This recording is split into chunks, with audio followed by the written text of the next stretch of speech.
आपण पाहत आहात जनहित प्रवर्तक वृत्तवाहिनी सिटी लाईन न्यूज. पाहत रहा. संगमनेर तालुक्यातील साकोरी येथील पत्रकार सहदेव जाधव यांना त्यांच्या घरात घुसून 2 वाळू तस्करांनी बंदुकीचा धाक दाखवत जीव मारण्याची धमकी दिल्याने खळबळ उडाली आहे. याबाबत घारगाव पोलिसांनी गुन्हा दाखल करण्यास जाणीवपूर्वक टाळाटाळ केली आहे. काय नक्की झालं? तुम्ही 12 तास उलटले तिथे बसलेले आहेत, नक्की काय विषय? 17 जून रोजी वार बुधवार रात्री 8च्या सुमारास मी, माझी बायको, माझे 2 मुलं, त्याचबरोबर आमच्या घरी काही कार्यक्रम असल्यामुळं आंबे रसाचा कार्यक्रम आम्ही ठेवलेला होता, तर 2 पाहुणे आमच्याकडं आलेले होते. आता हे पाहुणे आल्यामुळं आम्ही त्या ठिकाणी सगळं खुशीचं वातावरण घरामध्ये होतं. अचानक रात्री 8च्या सुमारास हे 2 वाळू तस्कर जे आहेत त्यांना मी ओळखत नाही, परंतु आमच्याच गावातील एका व्यक्तीनं त्यांना सांगितलं का बा कोणतरी म्हणजे ही इथं सहदेव जाधव राहतात, त्यांनी सांगितलं का बा सहदेव जाधवचं घर कुठे आहे, तर ती व्यक्ती माझ्याकडे घेऊन आली. ते आल्यानंतर त्यांनी मला त्यांची ओळख करून दिली म्हणे मी अजित मोरे, दुसरा काय ते काही माहीत नाही, पण अजित मोरे आणि त्याच्याबरोबर अजून एक माणूस होता सांगते. ह्या माशायांनी मला त्या ठिकाणी सांगितलं का तुम्ही ज्या पद्धतीनं बातम्या करत आहात, जी ज्या पद्धतीनं अकलापूरमध्ये एका शेतकऱ्याच्या वावरातून वाळू काढताना त्या ठिकाणी जात असेल त्या शेतातून, त्या शेतकऱ्याने अटकाव केला का बा माझ्या शेतमालाचं नुकसान होतंय, तू ह्या शेतातून वाळू वाहू नको किंवा तू वाहतूक करू नको वाळूची. तर यांनी ह्या माशायाने त्याच्या अंगावरती म्हणजे तो वॅगनर कार जी आहे त्या कारवर यांनी तो माणूस चालवत असताना यांनी त्या गाडीच्या याच्यावर घातली, अंगावर घातली. तर त्याला प्रचंड त्या ठिकाणी मार लागला त्या ॲक्सिडेंटमध्ये आणि तो आळेफाटा या ठिकाणी हॉस्पिटलमध्ये उपचार घेत होता.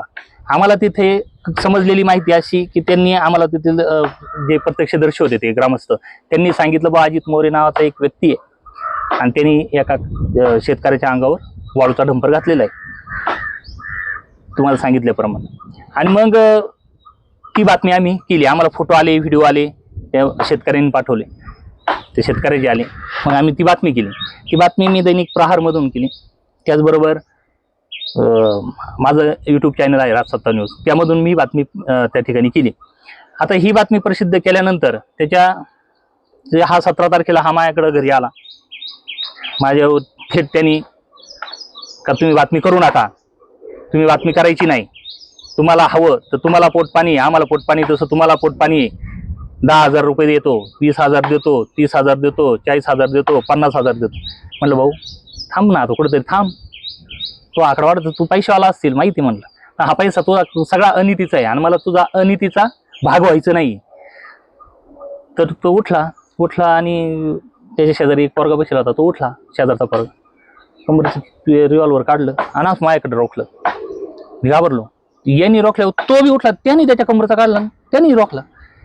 2 रिव्हॉल्वर माझ्या दिशेने आमच्याकडे आलेले ते पाहुण्यांनी पाहिलं आणि त्या पळत म्हणजे माझी मिसेस किचनमध्ये हिला सांगायला गेले, हर असाच झाले. त्या प्रचंड घाबरल्या. ही बाहेर आल्यानंतर आम्ही दोघांनी त्यांच्या पुढे हात जोडले. म्हणलं भाऊ बातमीच नाही करायची ना, इथून पुढे करणार, बातम्याच करायचं बंद करतो म्हणलं, पण बा आज काही करू नको.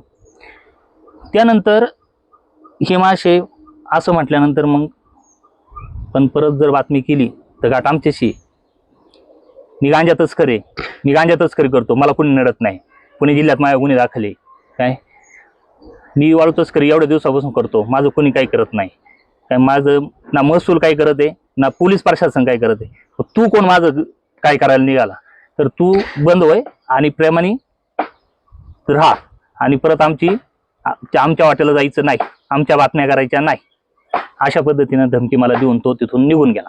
त्यानंतर मी इथं पोलीस स्टेशनला 2 दिवस आम्ही बी फुल टेन्शनमध्ये होतो, यांना फोन केले. 2 दिवसांनी मी इथं पोलीस स्टेशनला आलो. साहेबांना म्हटलं साहेब माझा गुन्हा दाखल करून घ्या. मी काल 5 वाजता सायंकाळी यांनी मला बोलवलं, मी कधी येऊ कधी येतो, सायंकाळी मला काल 5ची वेळ दिली यांनी, तर या तुम्ही गुन्हा दाखल करा. साहेब आपण पत्रकार असून आज मी भिकाऱ्यासारखा दारात बसलो न्यायासाठी, पत्रकार असून आज आपण आपल्यालाच न्याय मिळवून देऊ शकत नाही, जगाला काय देणार.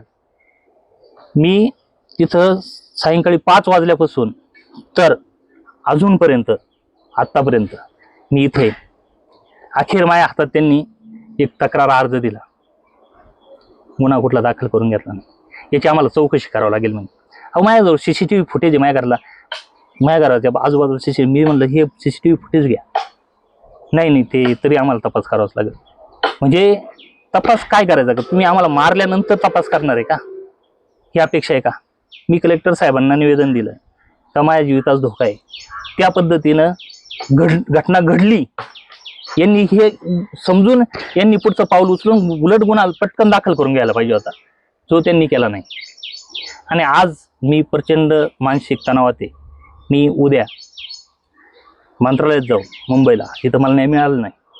मी उद्या मुंबईला जाऊन संबंधित मंत्री महोदयांशी, आपल्या पालकमंत्र्यांशी, आपल्या लोकप्रतिनिधींशी त्या ठिकाणी मुंबईत चर्चा करणार.